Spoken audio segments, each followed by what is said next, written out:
안녕하십니까, 홍철기입니다. 오늘은 2024년 6월 28일이고요. 오후 뉴스 여론조사 발표하도록 하겠습니다. 이번에는 홍철기TV 정례조사 2차고요. 결과 보고서 여러분들께 보고를 해드리도록 하겠습니다. 이번에는 윤석열 대통령 국정운영 지지율도 있고요. 그리고 국민의힘 전당대회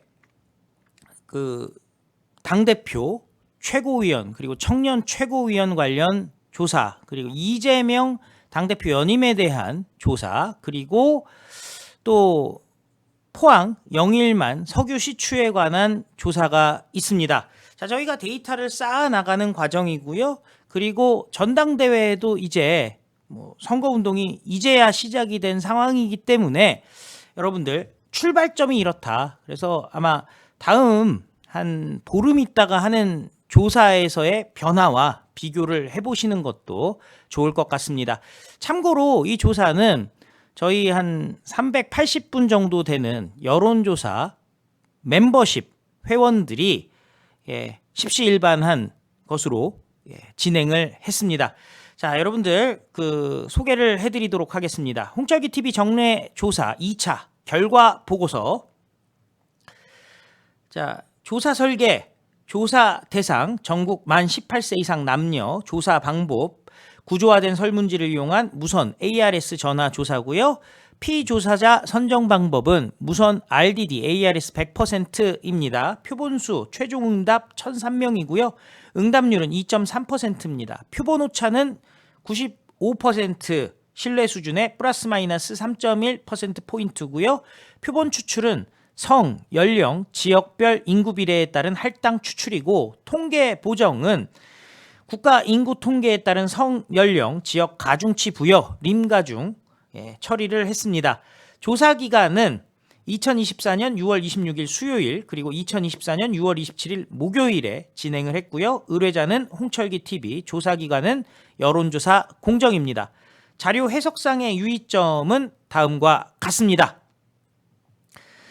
자, 처음부터 슬라이드 보면서 말씀을 드리면요. 대통령 국정수행 평가.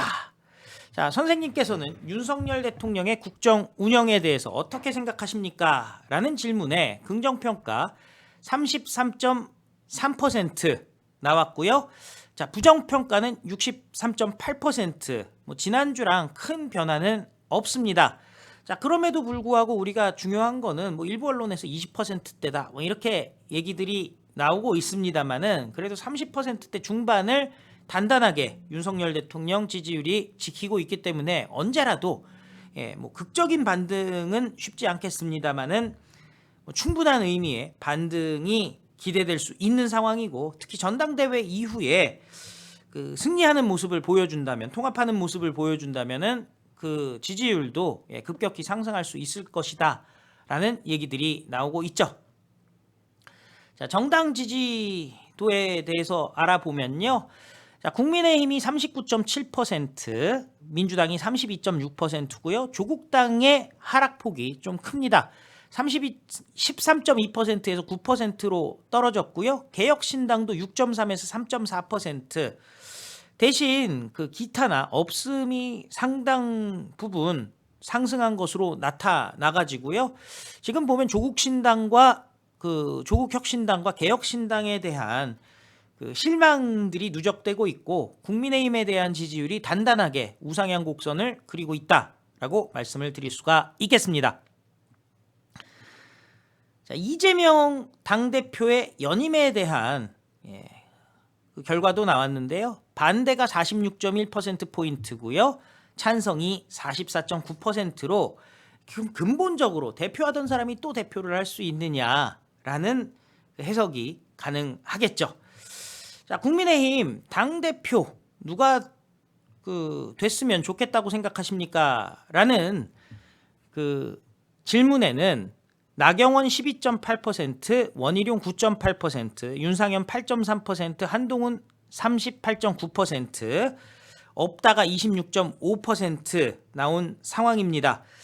자, 지금 아직 전당대회 시작하는 상황이고요. 또 이제 최상병 특검에 대한 입장이라든지 김건희 여사 수사에 관련된 입장 뭐 이런 부분들이 아직 널리 퍼지지 않은 소환 조사에 대한 입장 뭐 이런 게 퍼지지 않은 상태에서 나온 것이고 또 아무래도 전국 투어가 있기 때문에 각 후보들마다 한 바퀴 돌고 나서 한 2주쯤 지나서 여론조사를 하면 어떤 식으로 변화가 있을지 그것도 여러분들이 관심을 갖고 지켜봐 주시면 좋을 것 같습니다. 자, 그런데 이게 굉장히 중요한 조사가 있죠. 바로 최고위원입니다. 자, 최고위원 후보 중에서는요. 참고로 김세희 그리고 김재원 후보가 컷오프가 됐죠. 서류 탈락이 됐는데 지금 보시면 1위가 저희 여론조사에서는 김재원 후보가 12.4%로 1위였고요. 그리고 그 김세희 후보도 컷오프가 됐습니다만은 중위권을 형성하고 있었습니다. 자, 기본적으로 김재원, 김세희 반한 구도라고 본다면요.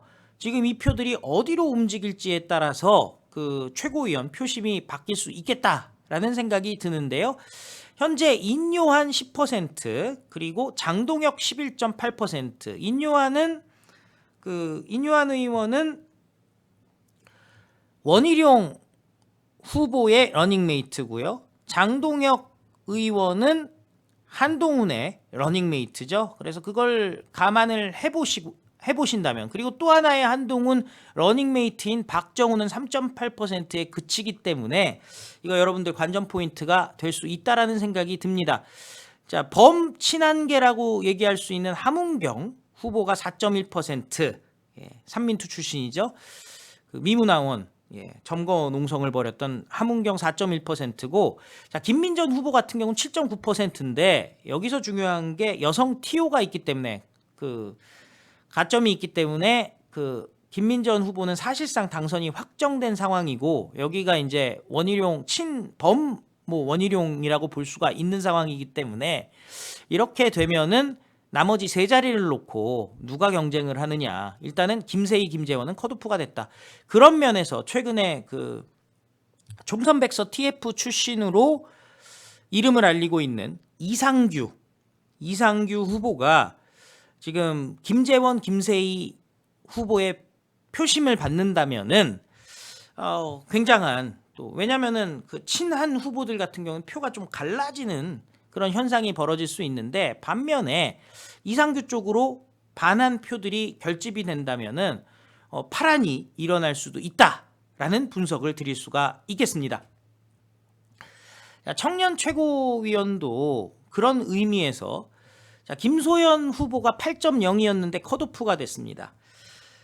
자, 그렇기 때문에 여기도 김소연 후보도 반한계이기 때문에 이 컷오프된 김소연 후보의 그 표가 어디로 갈지 여러분들 또 보시면 될 것 같고요. 한동훈 후보의 러닝메이트로 알려져 있는 진정호 11.1 그리고 전 국회의원이었던 김은희 7.3 그리고 반 한동훈 계열로 알려지고 있고 나경원 그리고 윤상현 후보와 깊은 관계를 맺고 있는 김정식 후보가 7.1% 지금 되고 있는 상황이고요. 반면에 원희룡 러닝메이트로 알려지고 있는 박진호 후보가 5.2%에 그치고 있는 상황이라서 결국엔 이 김소연 지지층 반한 표가 김정식으로 갈 것이냐 아니면 박진호로 갈 것이냐에 따라서 사실상 그 진종호 대 김정식 혹은 진종호 대 박진호 혹은 진종호 대 김은희 대결 구도가 될지 지켜보시면 좋을 것 같습니다. 자, 그리고 마지막으로 보여드릴 그 조사 내용은요. 이거 저는 참 재밌어요. 자, 140억 배럴 2270조 원의 가치가 기대되는 경북 포항 영일만 가스 및 석유 시추에 5천억이 든다고 하는데 시추에 대해서 어떻게 생각하십니까? 라는 질문인데요. 이 홍보가 잘 안 돼서 그런지 모르겠는데 찬성한다가 34.8%로 윤석열 대통령 지지율 비슷하게 나오고 반대한다가 과반이 나왔거든요. 자, 이 부분에 대해서는 사실 한 확률이 20% 정도 되면 전문가들은 시추하는 게 맞다라는 입장들인데 뭐 34.8%에 불과한 모습, 이게 예산 확보라든지 이런 부분을 통해서라도 좀 찬성의 입장을 확장시키기 위해서 관계 당국이 노력해야 되는 거 아니냐라는 말씀을 드립니다. 자, 시청해 주셔서 감사드리고요. 자세한 내용은 그 중앙선관위의 여심위라고 있습니다. 예, 여론조사 심의위원회가 있고 거기에 홈페이지에 들어가시면은 그 자세한 보고서가 업로드가 돼 있으니까요. 여러분들 참고해 주시기 바랍니다. 자, 전당대회는 이제 시작입니다. 과연 출발점에서는 이렇게 다른 출발점인데 결승점에서는 어떤 결과가 나올지 귀추가 주목됩니다. 시청해 주셔서 감사합니다. 안녕히 계십시오.